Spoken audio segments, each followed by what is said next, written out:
कल ही मैंने इनको शाम को कहा था, वो ऑर्डर मैंने पढ़ा नहीं है। अगर मुझे तो नहीं लगता है कि कहीं डिप्टी कमिश्नर साहब को अपना फैसला नहीं लेना चाहिए। चुने हुए नुमाइंदे हैं, चुनी हुई सरकार है और चुनी हुई सरकार के फैसले माने जाएंगे। डिप्टी कमिश्नर मुझे लगता नहीं कि अभी भी वो समझ नहीं पा रहे कि 1.25 साल 1.5 साल हो गया है, लोगों ने चुन के अपनी सरकार यहाँ भेजी हुई है। बाबू जो लोग हैं, बाबुओं को अपना दिमाग सीधा करना होगा और लोगों को के वही चीजें करनी चाहिए जो लोगों को पसंद होए। हाँ, जहाँ कोई अगर डोनेशन गलत होती है, मिसयूज होती है, वो बात गलत है। वो मिसयूज नहीं होनी चाहिए, देश के खिलाफ पैसा इस्तेमाल नहीं होना चाहिए, उग्रवाद में पैसा इस्तेमाल नहीं होना चाहिए। लेकिन जहां तक ताल्लुक है, अगर चंदा कोई इकट्ठा करता है या कोई रिलीजियस मसले के लिए, तो मुझे नहीं लगता वो तो हर धर्म में होता है, मेरे धर्म में भी, आपके धर्म में, हर धर्म में होता है। कल हम आज एक से शुरू करेंगे, कल दूसरे धर्म में घुसेंगे। मुझे नहीं लगता डिप्टी कमिश्नर का ये फैसला नहीं होना चाहिए, ये फैसला सरकार का होना चाहिए। Thank you. कैसे आते हैं? अब जब करेंगे, अपनी अपनी कॉन्स्टिट्यूंसी को हम संभालेंगे, अपनी अपनी हिफाजत खुद करेंगे। वो चौकीदार आता है, को कहता नहीं है, रात को डंडा मारता है खंबे को, होशियार खबरदार। इसलिए हम होशियार खबरदार हो जाएंगे। अगर SIR आ रहा है, अगर यहाँ आ रहा है, पहले बाहर में था, अब यहाँ जम्मू कश्मीर में आ रहा है, तो हम होशियार हो जाएंगे, खबरदार हो जाएंगे और SIR साहब से बचने की पूरी कोशिश करेंगे। हम यही कहते हैं।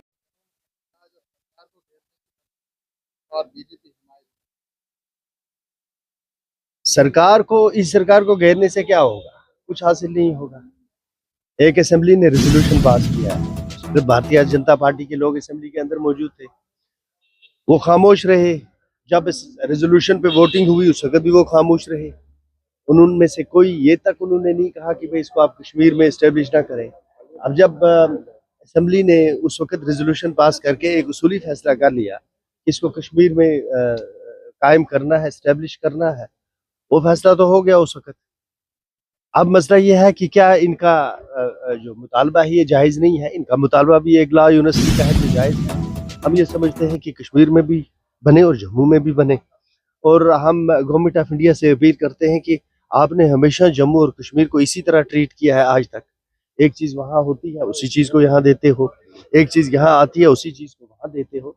तो ये बैलेंसिंग एक्ट हमारी टोपोग्राफी की वजह से, हमारी जियोग्राफी की वजह से है। अब हमारा जियोग्राफिया और हमारी टोपोग्राफी हमारे लिए स्ट्रेंथ भी है और वीकनेस भी है। स्ट्रेंथ इस लिहाज से है कि जब एम्स आते हैं तो 2 आते हैं, IITs आते हैं तो 2 आते हैं, बड़े मेडिकल कॉलेजेस आते हैं तो 2 आते हैं, फिर कई और आते हैं। तो हम मरकजी हुकूमत से और स्टेट गवर्नमेंट से, जो हमारे यहाँ के गवर्नमेंट है, इनसे अपील करेंगे कि वो इस्टेब्लिश इट देयर, और यहाँ के लिए भी रेकमेंड करें और इंश्योर करें कि आने वाले वक्त में यहाँ भी एक इस्टेब्लिश हो जाए। सर, आपने इशारा किया जी, आप मुझे बताएं हरिंदर साहब, ये है ना जी, ऐसा है कि आप कह रहे हो कि ई बस नहीं चलनी चाहिए, और आपके ही विधायक हैं सलाहकार साहब, वो कह रहे हैं नहीं, हमें जमाने के साथ चलना है और ई बस चलनी चाहिए, और फॉरफिलिंग एरिया में भी ई बस चलनी चाहिए। ये नहीं समझ आया कि दो एक ही पहलू में दो बंदों का दो। मेरा ऐसा नहीं मानना कि ई बस नहीं चलनी चाहिए। मेरा मानना है जो निजाम जम्मू कश्मीर में शुरू से कईयों की रोजी रोटी का साधन था, उनका आपने क्या सोचा? आज आप मीडिया में काम कर रहे हैं, बहुत अच्छा काम कर रहे हैं, हार्ड वर्क कर रहे हैं, सुबह उठ के आते हैं। कल को सरकार या फिर इंफॉर्मेशन टेक्नोलॉजी को ऐसा सिस्टम ले आए कि यहाँ एक व्यक्ति सारा काम करेगा, तो बाकियों को जहर दे रहा है क्या? सरकार को सबका ध्यान रखना है। ट्रांसपोर्ट जम्मू कश्मीर की इकोनॉमिक स्थिति की बैकबोन रही है, हमेशा रही है। मैं इस काम से वाबस्ता हूँ, मुझे पता है ना।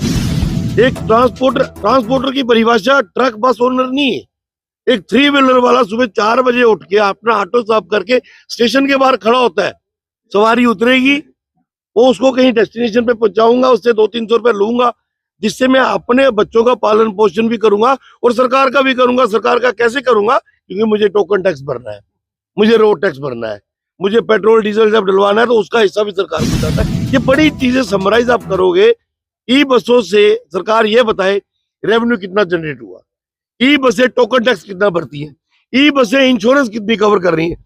ये बड़ी चीजें हैं। इमोशनली इसको देखा जाए तो 20 लाख परिवार जम्मू कश्मीर का, मैं कह रहा हूँ, भूखमरी की शिकार हो जाएंगे।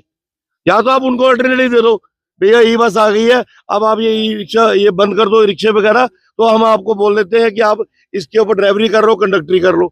आप 200 बसें ला रहे हो, 200-250 ड्राइवर भी रखोगे, 250 कंडक्टर भी रखोगे, इनको क्या करना है? ई बसेस से सुविधा जो है आम जनता को मिल रही है। कहीं ना कहीं दुर्घटनाओं की बात करें, उसमें भी जो है कटौती दर्ज की गई है, क्योंकि अगर हम मेट्रो की बात करें या फिर जो प्राइवेट बसेस चलाते हैं, वो कहीं पर भी मनमानी ब्रेक लगा देते हैं जिससे दुर्घटनाएं होती हैं।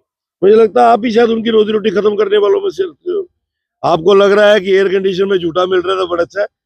भैया सबका सोचो, मैं आपको अभी बता रहा हूँ, आप मीडिया के लोग हो, इसको कभी उनके घरों में जाके देख लेना एक रिक्शे वाले के बच्चे की।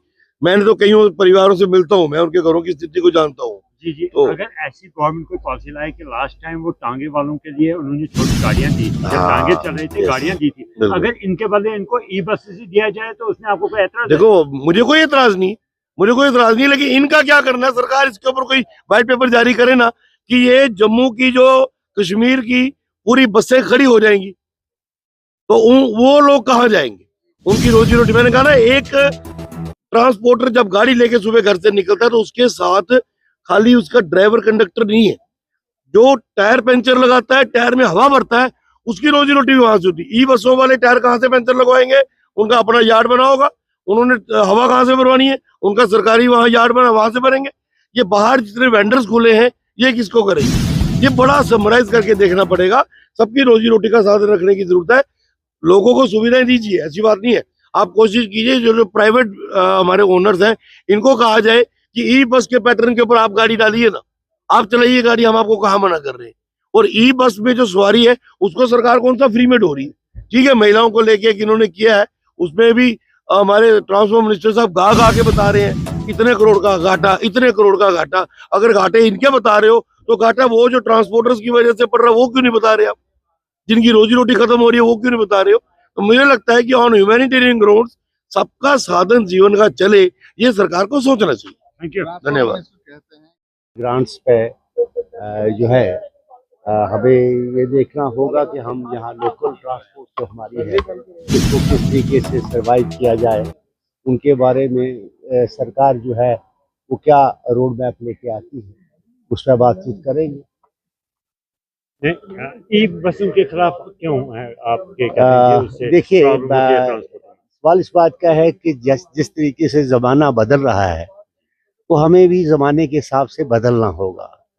अगर ई बसेस सर्विसेज से हमारे यात्रियों को, लोगों को सुविधा मिल रही है तो हम ई बसेस के खिलाफ नहीं, क्योंकि ये एक अच्छी शुरुआत है जिसमें इन्होंने तो अभी सिटी कवर किया है, तो रूरल एरियाज में भी हर जगह से डिमांड आ रही है। लेकिन उसके साथ साथ हमें ये भी देखना है कि जो लोकल ट्रांसपोर्टर्स हैं उनका सर्वाइवल के लिए क्या रास्ता निकल सके, उसकी ज़रूरत है। तो उस तरीके से हम उनको कैसे बचा सकें, ये एक अच्छा कदम है सरकार की तरफ से। ई बसेस जहाँ आई हैं पूरे देश में ही हो रहा है, तो मैं ये समझता हूँ कि अच्छी सुविधा है, बैटरी की अच्छी सुविधा है, तो लोगों को जो अच्छी सर्विस यहाँ मिलेगी तो लोग तो प्रेफर करेंगे। लेकिन उसके साथ साथ जो लोकल लोग हैं जिनका गुजारा ही इसी पे है तो उनको भी बचाने का प्रयास होना चाहिए। सर सब स्पोर्ट्स कोटा में अभी कल बहुत सारे केसेस फाइल हुए हैं हाई कोर्ट में, क्या भारतीय जनता पार्टी इस मुद्दे को उठाएगी? स्पोर्ट्स का मुद्दा जो है वो हमने पहले भी उठाया था, इसको और जोर शोर से उठाएंगे। पारदर्शिता से होना चाहिए स्पोर्ट्स के अंदर, कभी भी हमें ऐसी सोच नहीं बनानी चाहिए कि कोई सिफारशी काम हो, जो मेरिट्स पे बात हो, उन बच्चों को मौका मिलना चाहिए ताकि वो आपकी रियासत का और इस देश का नाम रोशन कर सके। राजा साहब, आपके एक विधायक आपके यहाँ कहते हैं कि ये बसें नहीं चलनी चाहिए और आप कहते हैं कि हमें ज़माने के साथ चलना है, ये बसें चलनी चाहिए। ये हमें समझ नहीं आ रहा कि ये देखिए, वो किसी की राय इंडिविजुअल किसी की हो सकती है कि हम ये कहेंगे कि ई बसेस नहीं चले, कल आप कहेंगे हवाई जहाज नहीं चलने चाहिए, कल आप कहते हैं ट्रेन नहीं चलनी चाहिए। अब वंदे भारत जहाँ आई, कितना ट्रेन यहाँ आई, जमाना बदल रहा है, हमें भी बदलना होगा। 18 बच्चे किराया बढ़ाने की बात। गुड मॉर्निंग, अस्सलाम वालेकुम आईएनएस व्यूअर्स। आज हमारा यहाँ 15वां दिन है असेंबली का और आज हम देख रहे हैं कि आज जो ग्रांट्स है वो सपोर्ट्स पे हैं और ट्रांसपोर्ट पे हैं, जिसमें बीजेपी वाले कह रहे हैं कि जी ई बसेस नहीं चलनी चाहिए और कि जबकि गवर्नमेंट ने ई बसेस चलाई हैं। आज देखते हैं कि हाउस में क्या होगा।